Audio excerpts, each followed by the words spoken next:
Em maio de 2022, pela primeira vez, o mundo viu como era o monstro misterioso no coração da Via Láctea. Os astrônomos revelaram uma imagem real de Sagitário A, o buraco negro no centro da nossa galáxia. Em 2019, uma imagem do buraco negro localizado na galáxia distante Messier 87 foi capturada, e é bem parecida com Sagitário A, mas sua semelhança não é mistério. A massa do buraco negro na nossa galáxia é mais de 4 milhões de vezes maior do que o nosso Sol. Sagitário A está localizado a 27 mil anos-luz da Terra, e encontrar ele pelo céu é tão fácil quanto encontrar uma ervilha que esteja na Lua. Mas Messier 87 está muito mais longe, a cerca de 50 milhões de anos-luz de distância. Uma distância que, como o nome diz, demoraria 50 milhões de anos para percorrer na velocidade da luz. Então, por que é que a imagem de Sagitário A foi tirada muito mais tarde e por que é tão difícil de tirar ela? Quais são os segredos que esta região do espaço nos esconde? Os cientistas consideram que a Via Láctea é uma das galáxias mais antigas do universo. Se formou há cerca de 13,6 bilhões de anos, por isso tem quase a mesma idade que o universo. Para crescer e amadurecer, a Via Láctea fundiu-se com outras galáxias, e agora está colidindo com a galáxia anã Canis Major. Foi assim que a Via Láctea atingiu um enorme tamanho, atingindo um diâmetro de 100 mil anos-luz. É constituída por uma parte central e 4 grandes braços em espiral, fazendo da nossa galáxia uma espiral barrada. A Terra está localizada num dos locais mais calmos, um pequeno braço de Orion. O centro da Via Láctea está localizado longe do nosso planeta, a uma distância de cerca de 25.800 anos-luz. Ali, como no coração de qualquer grande cidade, a vida está em pleno curso. Mas devido à densa nuvem de gás e poeira, é difícil de ver mesmo com um telescópio mais moderno. Mas e se pudéssemos mover o nosso planeta para lá? À medida que nos aproximávamos do centro da galáxia, o anel de estrelas encolheria cada vez mais à nossa volta. A magnetosfera da Terra deixaria de nos proteger da radiação. Suponhamos que, de alguma forma, conseguimos passar por esta área a uma distância segura, a partir de explosões de supernovas que são comuns em tais regiões do espaço. A partir daí, a situação ainda só vai piorar. Cairíamos nas garras do buraco negro supermassivo, porque não tem como de contornar isso. Mesmo a uma distância de 20 bilhões de quilômetros, este monstro puxa tudo para dentro a uma velocidade de 25 milhões de quilômetros por hora. O caminho ficaria através de uma nuvem densa de gás e poeira, que eram os detritos das estrelas, e que provavelmente iriam bater na Terra antes de serem engolidos pelo buraco negro. Por isso, é melhor a gente ficar no nosso braço calmo e acolhedor de Orion, e estudar o centro da Via Láctea com a ajuda de telescópios. Mas durante muito tempo, os cientistas não conseguiram romper a densa nuvem de gás e poeira. Assim, a existência do buraco negro supermassivo que espreitava no meio da galáxia era apenas uma suposição. Só foi confirmada com cálculos teóricos. As observações também mostraram que as estrelas são atraídas para o centro da galáxia por um objeto incrivelmente maciço. No entanto, qualquer imagem do buraco negro era apenas uma simulação por computador. Para obter uma imagem real do mesmo, 300 investigadores de 80 instituições científicas de todo o mundo criaram um poderoso telescópio Horizonte de Eventos. Ligaram 8 observatórios de rádio em todo o mundo, formando um único telescópio virtual do tamanho da Terra. Mas isso foi apenas o início da caça ao Sagitário A. Para compreender todas as complicações, vamos voltar ao buraco negro da galáxia M87. A massa do gigante é de 6,5 bilhões de massas solares. O disco de acreção faz uma rotação em torno do seu centro num espaço de vários dias ou semanas. Sagitário A é muito menor e o seu disco de acreção tem um período orbital de apenas alguns minutos. Assim, o brilho e a estrutura da auréola do buraco negro se altera a uma velocidade incrível, o que impediu os astrônomos de capturarem uma imagem de Sagitário A. Para terem sucesso, os investigadores desenvolveram novos algoritmos e programas sofisticados. Depois, durante semanas, recolheram dados sobre o buraco negro. A informação recebida foi processada utilizando um supercomputador. O resultado foi um disparo impressionante do enorme buraco negro. No entanto, esta região da Via Láctea continua a surpreender os cientistas. As descobertas mais surpreendentes foram feitas pelo radiotelescópio de nova geração Meerkat, localizado na África do Sul. Tudo isso consiste em dezenas de antenas que alargam o campo de visão do telescópio. Como resultado de 144 horas de observações sobre o Meerkat e 70 terabytes de dados processados, os astrônomos criaram esta imagem sem precedentes. Isso é como seria o centro da nossa galáxia se as pessoas pudessem ver as ondas de rádio. Esta é uma imagem muito detalhada, e cada objeto que nela se encontra é uma espécie de mistério. Esta é uma explosão de supernova esférica, e aqui, à direita, pode-se ver um objeto desconhecido que se parece com um cometa com uma cauda brilhante. No entanto, não é um cometa, mas algo ainda mais desconhecido para os astrônomos. Outra interessante fonte de rádio com cauda é também visível nas proximidades.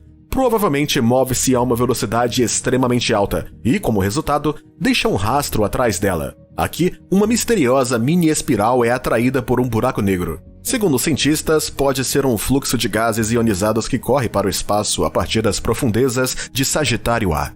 E esta imagem ilustra um objeto muito maior e bem bizarro. Os tentáculos magnéticos gigantes se estendem a partir do núcleo da Via Láctea. Os astrônomos acreditam que se estendem por 150 anos-luz. Esses tentáculos se assemelham a fios dispostos em pares ou grupos, como cordas em uma harpa, e estão separados um do outro por cerca de uma unidade astronômica.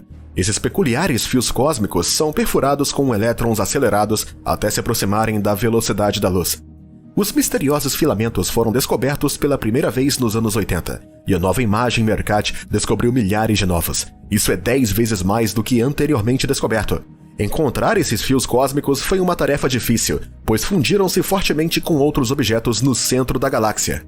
Mas o Meerkat pode detectar radiação sincrotrônica, ou ondas de rádio geradas pelo movimento de partículas carregadas à velocidade de quase luminosidade. Combinada com o processamento de imagem por software, a tecnologia avançada acabou por tornar possível pegar os fios na câmera. Os astrônomos deram a essas estruturas o nome das criaturas terrestres que se assemelham: pelicanos, ratos e cobras. Mas o segredo por trás da origem desta coleção de animais galácticos continua a ser um mistério. Os filamentos podem ter sido criados pelos campos magnéticos de gases excitados que escapam do buraco negro. Estão entrelaçados com explosões de estrelas e supernovas. Acontece que os filamentos galácticos estão encerrados em casulos, duas bolhas gigantes que emitem emissões de rádio. Têm 1400 anos-luz e se estendem do buraco negro em direções opostas, formando duas metades de uma ampulheta com um buraco negro no seu ponto mais estreito. As bolhas cheias de fios parecem ser peças de uma arte cósmica e apareceram há milhões de anos, provavelmente, como resultado de um severo cataclismo cósmico. Os astrônomos consideram várias opções para o que poderia ter acontecido. Uma tempestade que se levantou após a explosão simultânea de muitas estrelas poderia ter enchido esta região do espaço com uma enorme quantidade de energia. Ou um buraco negro engoliu muito rápido as estrelas próximas e deixou sair alguns dos gases. Mas, independente, o desastre foi numa escala enorme. Provocou uma enorme onda de energia que perfurou o meio interestelar e deu origem a bolhas de gás. Os elétrons dentro ainda estão ativos e, juntamente com os campos magnéticos próximos, emitem ondas de rádio. Ainda assim, essas estruturas são como pequenas bolhas de sabão em comparação com as gigantescas bolhas Fermi, que foram descobertas em 2010 e se estendem acima e abaixo do centro galáctico em até 50 mil anos-luz. São milhões de vezes mais maciços que o Sol e emitem raios gama a um nível de energia mais elevado do que a Via Láctea. Uma década mais tarde, com a ajuda do telescópio H-Alpha Mapper de Wisconsin, os astrônomos aprenderam mais sobre as bolhas Fermi. Os investigadores encontraram nelas íons que se formaram como resultado de um intenso clarão de luz. O evento aconteceu há cerca de 3,5 milhões de anos, mas o gás nas bolhas ainda é cerca de 8.500 Kelvin. Com os novos dados, os cientistas esperam testar modelos das bolhas de Fermi contra observações. Em 2020, o telescópio Eosita descobriu outro par de bolhas. As bolhas Eosita são também em forma de ampulheta e visíveis na gama dos raios-x. A imagem mostra uma comparação das bolhas Fermi e Eosita. Ambas têm um aspecto semelhante. Embora pudessem ter tido origem na mesma catástrofe cósmica, cientistas têm certeza de que se trata de diferentes pares de bolhas. É possível que o buraco negro Sagitário A tenha sugado uma enorme nuvem de hidrogênio e depois ejetado uma enorme quantidade de energia. Outra ideia é que houve uma explosão de uma enorme variedade de estrelas. As bolhas também podiam nascer como resultado de ambos os eventos e trabalharem em conjunto. Segundo Andrew Fox do Space Telescope Science Institute, em Maryland, neste último caso, o flash teria tido uma potência sem precedentes e iluminado toda a galáxia como uma árvore de Natal. Os astrônomos esperam confirmar esta versão em breve. Eosita está atualmente completando seu segundo scan do céu visível. Talvez os novos dados possam revelar as pistas por trás da natureza das misteriosas bolhas. Entretanto, outra equipe de astrônomos está tentando explicar um evento cósmico que já está à beira do misticismo. Estranhos sinais de rádio estão sendo enviados para nós a partir do centro da nossa galáxia. Em 2021, os astrônomos capturaram estes sinais com o radiotelescópio ASCAP na Austrália. Os sinais eram intermitentes, com uma duração de 15 minutos por dia durante semanas. Depois, os sinais foram silenciados. Mais tarde, foram novamente detectados pelo telescópio Meerkat. Os astrônomos detectaram 6 sinais no prazo de 9 meses a partir de 2020. O que é estranho é que a sua frequência de rádio não correspondia a nenhuma frequência conhecida pela ciência. Os astrônomos também ficaram espantados com a alta polarização dos sinais espaciais. Isso significa que o sinal elétrico das ondas de rádio estava restrito a uma única direção. E consideraram pulsares, que são estrelas de nêutrons de rotação rápida. Os pulsares são magnetizados e emitem fortes emissões de rádio. Mas os sinais desconhecidos não correspondiam ao tipo de tais objetos. Os magnetares também não funcionavam assim. O seu espectro de rádio é diferente. Até agora, os astrônomos têm se estabelecido na ideia de que estes eram sinais de um novo tipo de objeto estelar, ainda desconhecido para a ciência. O fenômeno tem algumas propriedades comuns com outros sinais inexplicáveis, os transitórios de rádio do centro galáctico. 3 desses sinais foram identificados nos anos 2000, mas as fontes dos sinais são pouco estudadas, por isso ainda é muito cedo para falar da sua natureza. De onde você acha que veio esses sinais? Será que foram de objetos estelares ou até mesmo de uma civilização alienígena? Conte para nós nos comentários e nos dê um exemplo. E se gostou do vídeo, não se esqueça de nos dar um like e se inscrever no canal para mais vídeos como esse no futuro. Até mais!